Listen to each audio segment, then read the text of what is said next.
Yeah, okay, time to live free. Plenty goals I'm achieving. Some real life topics and talking financial freedom.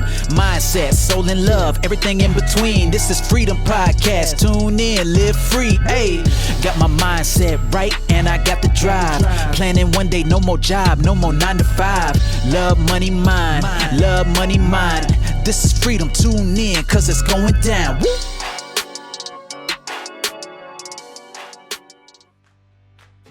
Hi, this is Anna and welcome to another episode of your Freedom Podcast. In this episode, I interview Chellie Phillips. Chellie is a sweet tea sipping, sassy southerner with a passion for helping dynamic, driven, career-minded professionals write their own success stories. She's a coach, corporate trainer and motivational speaker, as well as the author of 2 award-winning books, When in Doubt, Delete It, and Get Noticed, Get Hired. She is really inspiring. She can really help you create your story, and I'm so excited to be interviewing her. So hi Chellie, thanks ever so much for spending the time and coming on the show. Hi, it's great to be here. I'm looking forward to it. So it's great to be connected across the pond. I love all the connections that I've made through this podcast. And we were just discussing about the 3 pillars that I have with this podcast, because it's your freedom podcast. So we have freedom in love, which is all around self-care, freedom in money, which of course is financial freedom, and freedom in mind. And I'm sure, because everybody I speak to, so I'm going to make that assumption, that you can kind of relate to those things on your journey, building your online business. But for me, they mean quite a lot, because they're kind of like my saviors, really. I hung on to these 3 kind of pillars when I was going through quite a difficult time. Because there was a moment in time where my finances weren't great, and there was a time where I wasn't really looking after me, and you know, needed more sort of self-care, because I think as women we tend to do that quite a bit. We've got to get this balance, and also mindset was so important to me, to be able to spin those challenges or negatives into a positive. Of course we can't always be positive all the time. So just kind of share, because I know you're a badass motivational coach, and you know, I know you focus on this success stories, which I think I'd love to dig in a bit more. So how did you get to be this you know, PR coach that you are today? How did it all start? Yeah, so, it kind of touches on all 3 of the pillars that you were talking about earlier. I had been in a career for 20 plus years, and all of a sudden we had a management change. And so that made getting up, going to work, not something that I enjoyed anymore. The whole philosophy of the organization seemed to change. I had kind of lost my seat at the table, no longer had kind of an inroad with the CEO that was there. And, it was literally one of those things that every time you pulled into the parking lot, you just had that knot in your stomach where it was like, okay, suck it up. You can do this. It's not that bad. You got 20 years in, you can last a few more. You've got your retirement, all this other kind of stuff. And what I realized during that whole thing was that, the more that you go with that, the more you carry it with you. So like I would leave work and I would go home and those feelings would still stay. And you took it out on the people that you were around the most. And you also begin, like having a new CEO that really didn't value my input or the skills that I was bringing to the table made me begin to doubt myself. Did I really know what I was doing? Was I really good at it anymore? And I think it's really interesting when you stop and think about how much our self-worth gets wrapped up into our career, and how little it takes for one person to be able to plant those seeds of doubt and to really let them fester inside yourself and really make you doubt yourself. So that's kind of how I got started with it. My boss was an absolute jerk. And so, I mean, I'll just put it out there for the world to see. It's kind of the way it was. I was working one night and he had sent me an email basically asking if my skills had come from a box of Fruit Loops, like the prize and size. And that was kind of the turning point for me, to realize that, hey, I do know what I'm doing, and this is not what I signed up for. And it was one of those things. I had that moment where I think we all, as women, I I had an immediate, it was like tears. And it was like, but it wasn't tears like I was sad. It was tears because I was just so angry at Angry, the yeah, situation that, I was like, so I had to get that out of the way. And then it turned from that to, like, he really didn't know what he sparked. Like it was, I needed that one little kick, like, yes, this is how it's going to be. And there's no reason for you to stay in it anymore. For me to actually decide, there's something better out there and it's time for me to go find it. yeah, absolutely. You know what? I can relate to all of that, and I think probably a lot of people listening can, because I think when you are in, I don't know what industry. What industry was the It's in job? the utility electric. Right. Okay. Yeah. So I worked in the corporate world for many years. For like 12, I think it was 12, 13 years in for Pfizer, actually, for the pharmaceutical industry. Quite ironic with everything going on at the moment. It actually turned me the other way. It's like, with my family now and my boys, it's all like holistic and no medicine. It's funny how it's kind of turned the other way. But I remember being I think as women, we have to kind of fight harder, don't we, in the corporate boardroom as well. I remember noticing that a guy would make a comment similar to me, like, yeah, when my comment had just been ignored, and you have to kind of shout a little bit higher. But I did quite like that challenge at one point, but then you just need a new boss or a restructure and someone with a big ego that comes along. And like you say, it just, that feeling of where you just, that Monday morning, or the Sunday evening, it felt like when a kid when you're going back to school, you hate, dreading this all these, what they called, the milestone, what were they called now? I can't remember now. Just all these, like, there was always like these data analysis things that we had to do. And when I was enjoying the job, I didn't mind it. But then when it became like, I just wasn't enjoying it, it just was, like you say, self-worth really hits you. And I think a lot of people through this pandemic listening to this could probably really relate to it, because I think things have got tougher, haven't they? The corporate job that was the job for life, people have lost their jobs overnight, or are now doing jobs for two people, and they have to feel privileged that they've got that job, type of thing. So I can imagine it's a lot more stressful in different corporate jobs right now. So how did you, obviously there was that light bulb moment of him making those anger tears, which I can totally relate to too. What was it, how did you then transition to what you're doing now? What was it you thought, like, because I think that's the hardest bit, isn't it? I remember feeling like I was stepping off the edge of a cliff without that monthly salary. And did kind of make a few mistakes in the early days, but how did you decide what you were going to do? Well, it was one of those things. It was kind of a perfect storm with the fact that I did have the PR and marketing background, communications background, and then dealing with what I had dealt with, and then on the other side of that, I had been working for about 14 years on a college campus with sorority women. And so what I was seeing was that they would go to school, they would graduate, they would get their diploma, and they couldn't find jobs in their field. And what happened is, they would enter the workforce at a lesser position. Maybe they took retail to get by, or they did some other kind of things until they could actually find a job in the career path that they were looking for. And what happened was they would get brought in at a lesser level than someone who took the position right out of college, because they looked at their previous job experience versus the education experience that they had.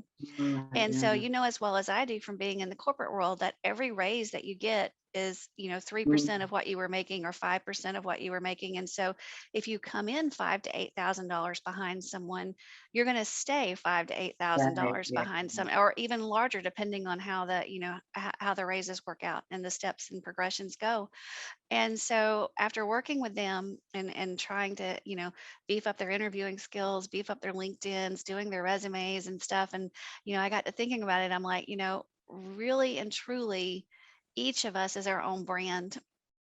And Mm, that's, like when you build that brand, you'll start attracting the people to you that are in need of you as far as a business, or either in the job world are offering the positions that you're looking for.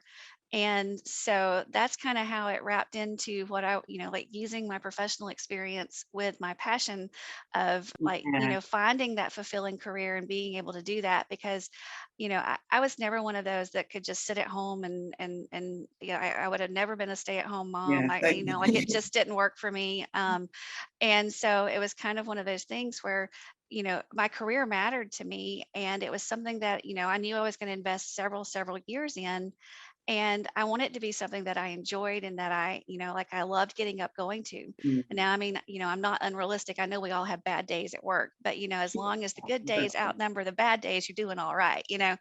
And so with that, it was able to turn it into this business of being able to help people brand themselves, find a career path that was more suited to them and what they wanted.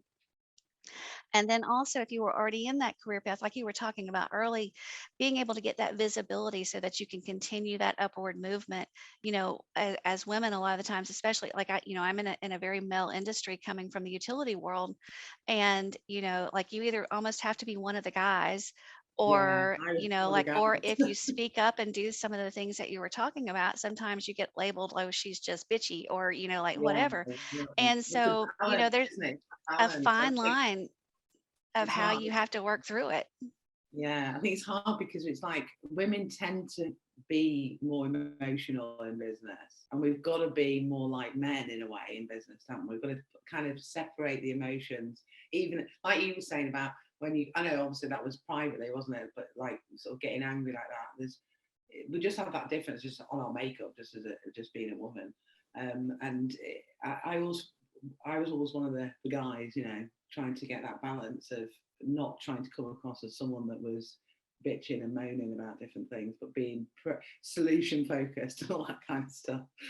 So I think you could help a lot of people listening to this who are looking at maybe transitioning from a job, or even like you say, being more career progression and getting help from someone externally. Because I think it's just really I think focusing on you as a brand and what you really want to achieve and feeling fulfilled is so important. Because I'm similar to you, I want to be a good mum, but I want to be not just a mum. Not to say that being just a mum isn't good enough, because I know a lot of people that are, and it's fine. It's just what I personally wanted. My work and my career was so important to me, and I think it's important to, like you say, feel like you're making a difference in the world when you get up, rather than banging against someone who's kind of putting you down or just making your job feel unfulfilling, really. Mhm. So how can you help people? How do you kind of help people with that process? Obviously, there's those different types of people, but how, if someone was listening to this thinking, "Hey, Chellie sounds really cool. She could really help me." What kind of programs, or how do you, share with a bit about how you can help people who are listening? Yeah, so, like, the key thing I want people to know is that, no one's going to pay you what you're worth, only what they think you're worth. And so you're the one that's responsible for creating how they think about you. And so the Mm, programs that I offer work with people to create that image and be able to put it out in a way that it gets seen, either, like on like your online profiles, if you're looking for recruiters to find you or different things like that, or even internally, like when you're preparing for year-end evaluations or you're going for interviews, how do you present yourself in the way that gets you the most bang for your benefits, so that that person that you're talking to can see the value that you're going to bring to the table. They can see you working there and know that you're going to have that impact. And I do that a couple of different ways. I have private coaching that I work one-on-one with people. I have some online courses that I offer. And so just depending on where they're at in the career and what stage they're looking at, or whether they're I'm a self-motivated person, I just want to work at it at my own pace, or if they want somebody who's going to be like, okay, this is what you're going to do, and I'm going to hold you accountable to get it done, because, we all have those looking different forward. pieces and parts of us. But the first thing I talk with people about is it's really partly mindset, and I had to get past that mindset of, like, not feeling like I was worth that anymore, like, Mm, and and when you let that settle in and see, sometimes it takes a little bit to kind of get that turned around. Like it took that one email to like, like really fire me up and go, this guy's an idiot. He doesn't know what he's talking about. And I don't have to do this for the next 10 years. Wow. And so I really work with people to determine what they want out of that. Like I said, we always talk about finding our dream job.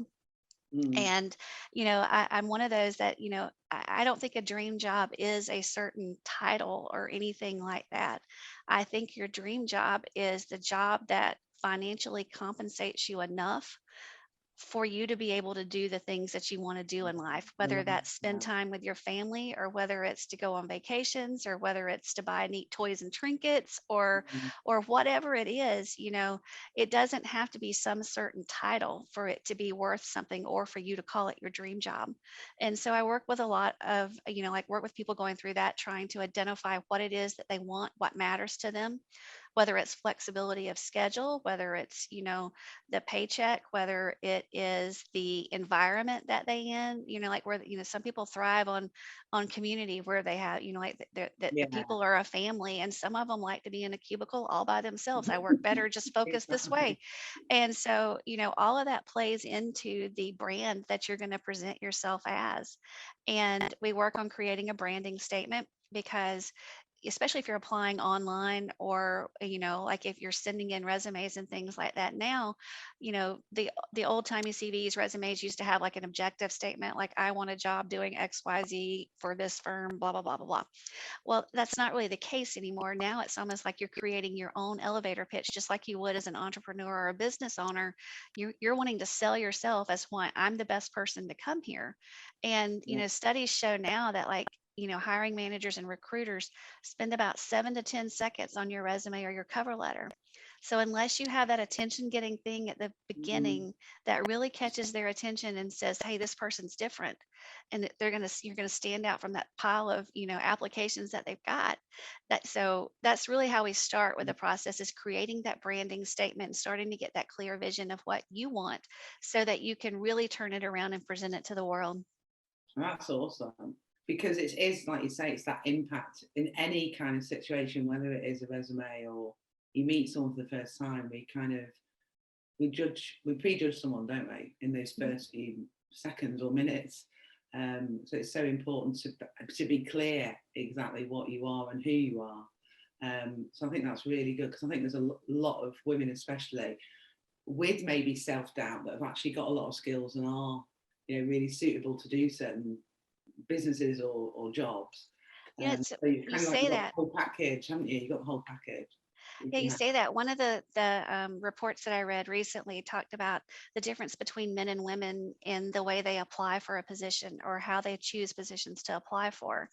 The report was talking about that men, if they have at least 50% of the skills or qualifications that the job posting is talking about, will go ahead and apply for it, because they figure, hey, nobody's going to have all of it, and if I don't have all of it, I can learn what I need to know. Women look at it as, I can't even apply if I don't check every box off and say I yeah, have all of the qualifications that they're looking for. And so that's one of the things that I look to like really, kind of cause some people maybe to step out of their comfort box and go, if this interests you and you have at least half of the requirements, go ahead and try. I mean, like, the most someone's going to tell you is no, and then you move on to the next opportunity. Maybe that one wasn't a good fit, but the next one will be.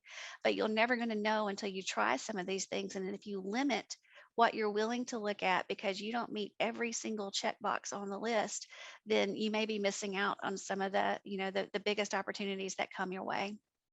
yeah. No, that's really good. I can imagine that, those stats that women do that, because I suppose it's like they look at the reality and don't kind of sell themselves too much, do they? So that's really, really cool. So how do people? What's the best way to kind of reach out to you? I know we'll put some links in the show notes for anyone that's listening.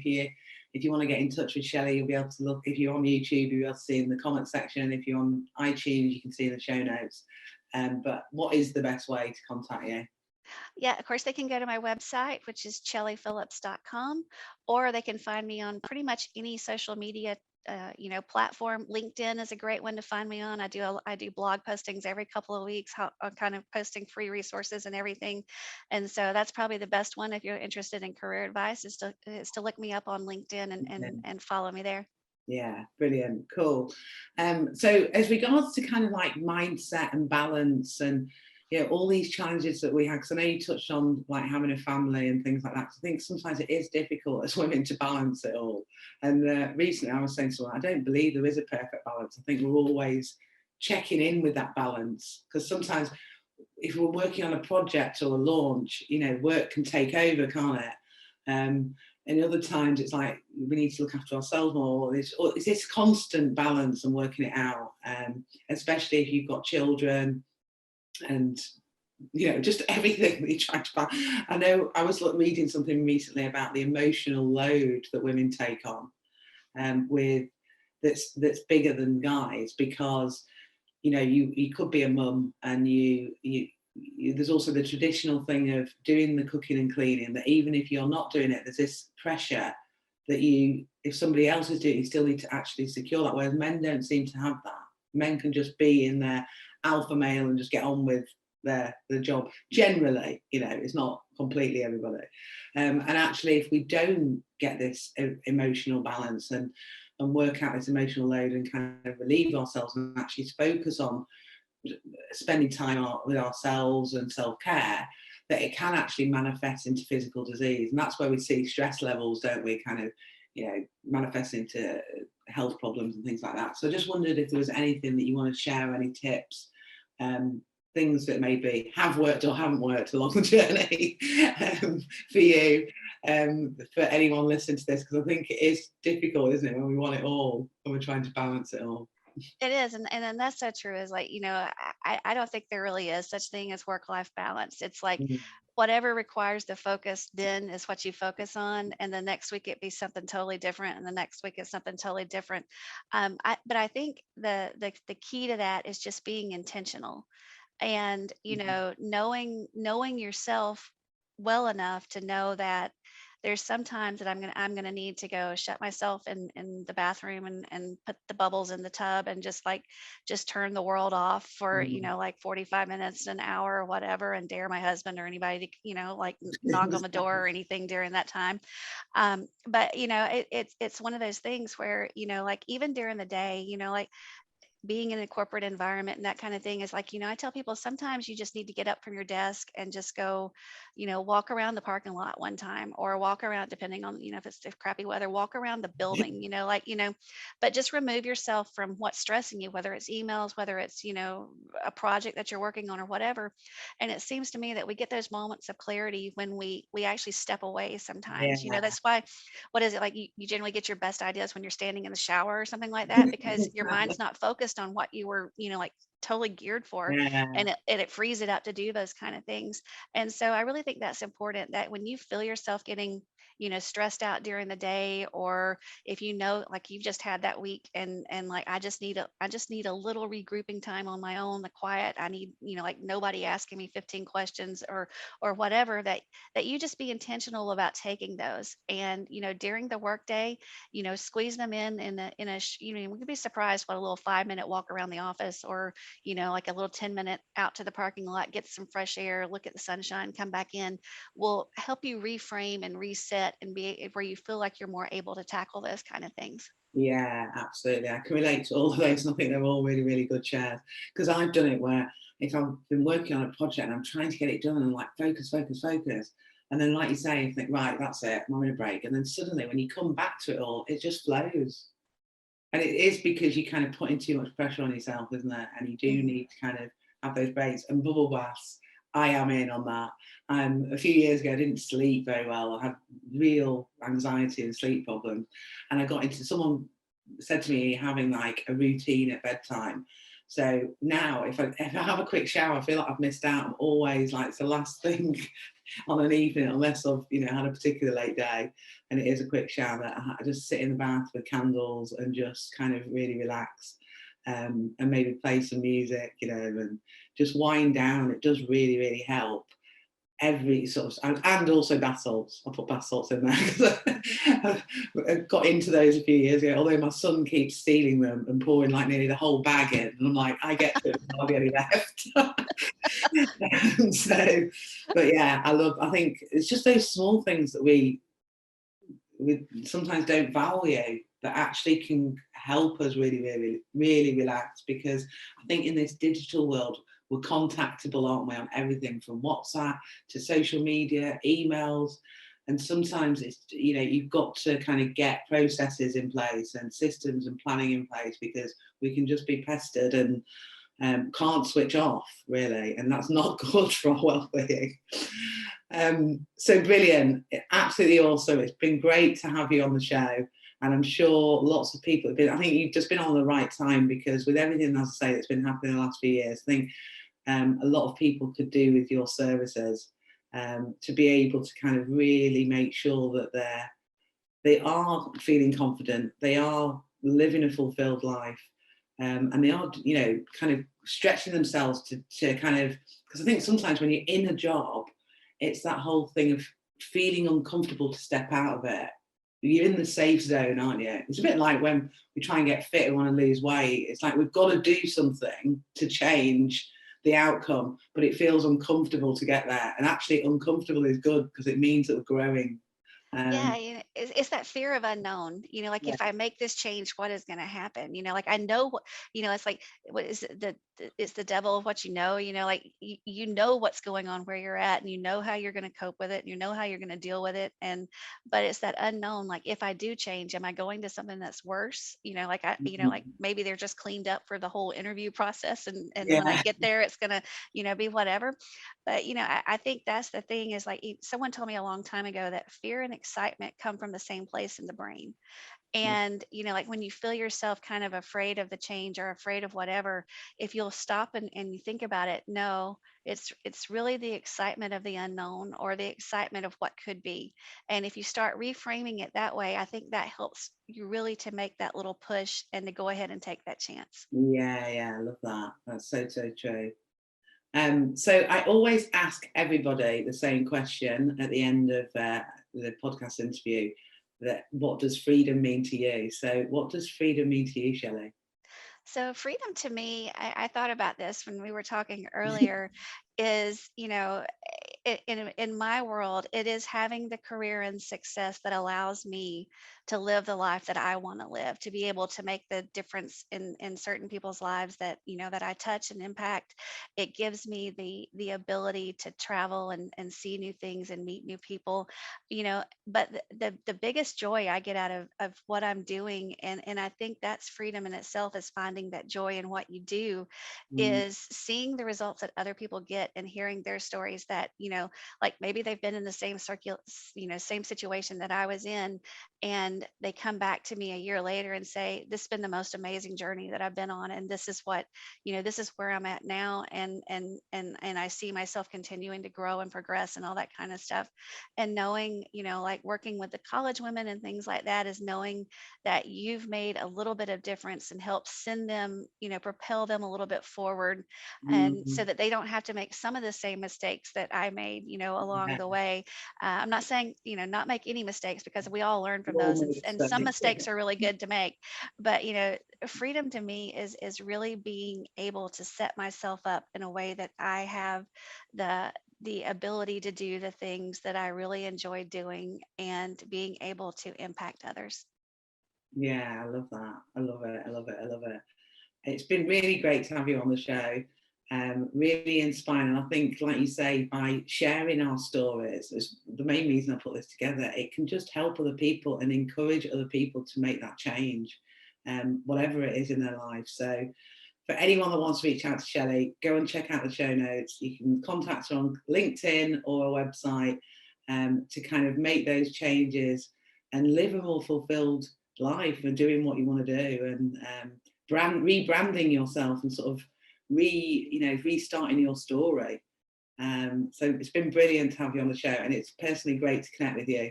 Thank you So so do much. keep in touch. Brilliant. Thanks ever so much. See you Enjoyed later. it. Yeah. Bye. Bye. Thanks for listening to another episode of Your Freedom Podcast. And don't forget to subscribe on iTunes and subscribe on my YouTube channel. And if you want to get more freedom in your life, then come and join Your Freedom Project Facebook group, which the link is below in the comments section. And I am giving you a copy of my visualization manifesting book. So manifest more freedom in your life and live the life of your dreams. Hey, thank you for listening. Hope you had a blast. Here to elevate your life. It's the Freedom Podcast. Love, money, mind. Love, money, mind. Wanna see you all win. Wanna see you all shine. Just make sure that you subscribe. Bringing good vibes. Join the Facebook group. Now it's time to change your life. Hope you come back. Right now is the chance. This is an experience. It's the Freedom